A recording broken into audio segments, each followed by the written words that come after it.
Katanya Coach Teko udah tahu taktik Persib Bandung, tapi nyatanya terhempas kan si Jalak Harupat nih bos, angker bagi lawan siapapun yang datang. Mari kita bahas dari sudut pandang penikmat sepak bola, bukan pengamat sepak bola. Dari Sabang sampai Merauke, kita bersaudara. Bobotoh sealam dunia, yang pertama-tama jelas kita harus sangat-sangat bersyukur karena Persib Bandung akhirnya berhasil melaju ke partai final. Dan tinggal nunggu nih nanti antara Madura atau Borneo yang akan menjadi lawan kita. Dan saya rasa sesuai dengan apa yang selalu saya ucapkan konsisten di konten-konten tentang Persib Bandung ini, kalau Persib Bandung sangat layak untuk menang melawan Bali di leg kedua. Bahkan bukan hanya menang, tapi juara. Karena bukan tanpa alasan, jika dilihat dari statistik di regular series, ataupun juga statistik Persib Bandung saat bertemu dengan Bali di leg pertama, Persib memiliki kualitas, Persib memiliki statistik yang sangat-sangat bagus, terutama ketika Persib Bandung dipegang oleh Coach Bojan Hodak. Dan sebenarnya Persib Bandung dan Bali juga belum pernah menang bertemu dengan Persib selama Persib Bandung ditangani oleh Coach Bojan Hodak. Dan kemenangan pertama Persib Bandung di masa Liga Indonesia bergulir gitu kan, semalam yang benar-benar klimaks sekali. Sangat-sangat klimaks. Kenapa? Karena kemenangan pertama Persib itu bisa menghempaskan Bali dan mendekatkan kita ke gelar juara gitu kan. Sementara kan kekalahan-kekalahan kita, kegagalan menang kita melawan Bali di Liga, di turnamen Liga itu kayak dampaknya ya kayak iya kalah tapi nggak gimana-gimana. Tapi kalau ini kan iya kalah Bali tapi gagal juara. Ini kan klimaks banget lah bagi Persib Bandung gitu kan. Dan yang saya ingin soroti adalah penampilan para pemain Persib Bandung, bisa dibilang 100% tanpa cacat, 100% bermain semuanya sangat bagus tanpa terkecuali. Memang ada beberapa pemain yang mungkin tidak berkembang dan tidak perform seperti biasanya. Tapi nggak jelek-jelek amat, jadi standar-standar aja lah. Kayak Stefano Beltram yang biasanya menjadi penyuplai atau menjadi orang yang selalu menghilirisasi bola dari lini tengah ke depan, entah itu lewat langsung dengan umpan silangnya, entah itu dengan passing-passingnya, entah itu dengan melakukan dulu akselerasi, lalu nanti ngasih ke Ciro atau ke Febri atau juga ke David da Silva.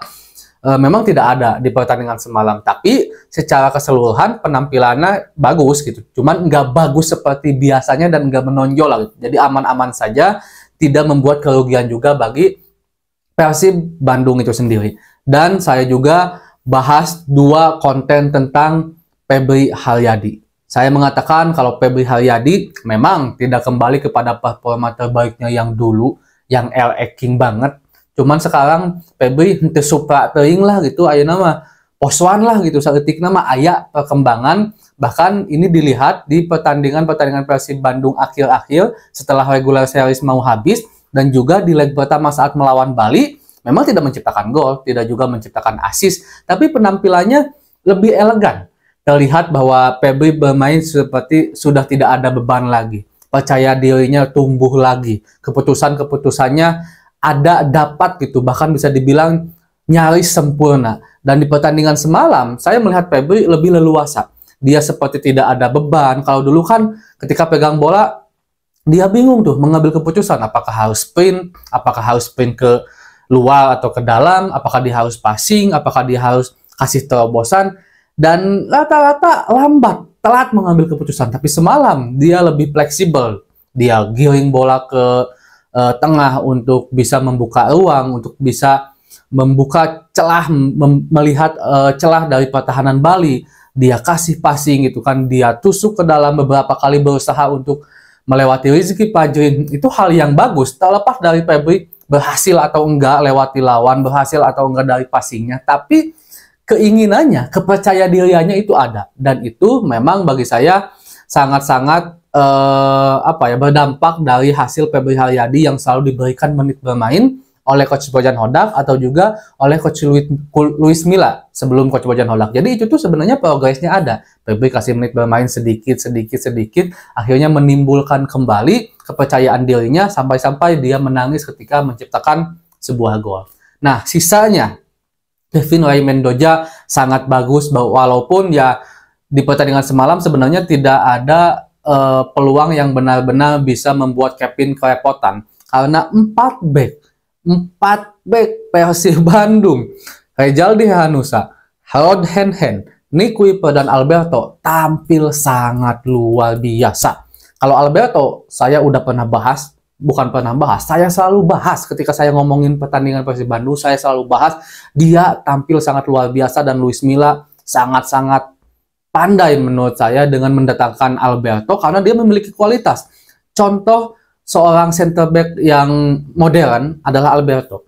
Dia tenang, dia jago membaca permainan. Memang larinya nggak kencang. Saya yakin kalau 1 lawan 1 sama pemain Bali, sama Pripat, Ebel, Rahmat, sama Irfan Jaya, sama Yabes, bakalan kalah Alberto. Jauh saya yakin. Tapi kepandaian dia membaca permainan, reading the game-nya, itu yang mahal. Dan yang kedua adalah bagaimana dia jago build up.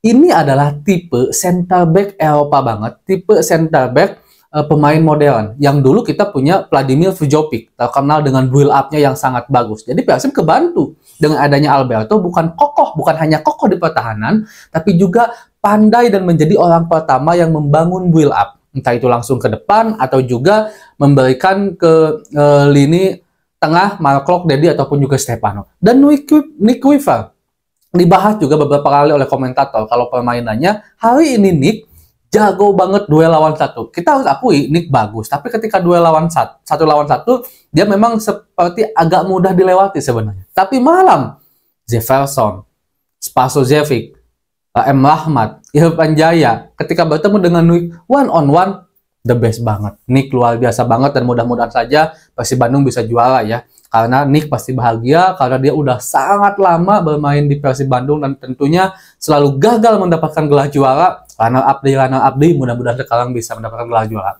Rod Hen, walaupun dia tidak terlalu tampil merangsek ke depan, mungkin karena pemain Bali begitu cepat gitu kan, sehingga mendapatkan instruksi khusus untuk terus di belakang, tapi penampilannya gini. Rejaldi Hanusa dengan keeleganannya. Lini tengah, solid juga, bagus juga. Mark Klok dan Deddy Kusnandar beberapa kali Mark Klok melakukan tusukan ketika lini depan begitu sulit membuka pertahanan Bali United gitu kan. Deddy tampil sangat baik, tapi digantikan oleh Rahmat Irianto dan tampil baik juga gitu kan. Stefano seperti yang tadi saya sampaikan memang tidak sebagus biasanya, tapi tidak merugikan tim dan tidak buruk-buruk amat. Jadi standar lah gitu, oke. Dan untuk Cio, David Silva Febri di depan komplit, udah komplit banget Persib Bandung.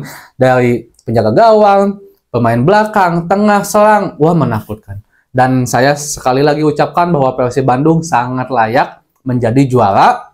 Dan saya mengucapkan itu bukan karena ini akun tentang Persib Bandung, ini akun tentang Bobotoh, ini akun tentang pendukung Persib dan hanya membahas Persib, bukan. Tapi secara statistik, secara akademis lah gitu ya, bahasa kaliannya, Persib memang layak mendapatkan gelar juara musim ini jika dilihat dari statistik di regular series dan begitu luar biasanya di championship series. Dan mudah-mudahan aja lah Bobotoh Persib Bandung bisa menang. Semoga Bobotoh juga sehat selalu dan selalu diberikan rezeki yang mudah, halalan dan thayyiban. Amin ya Allah ya rabbal alamin. Assalamualaikum.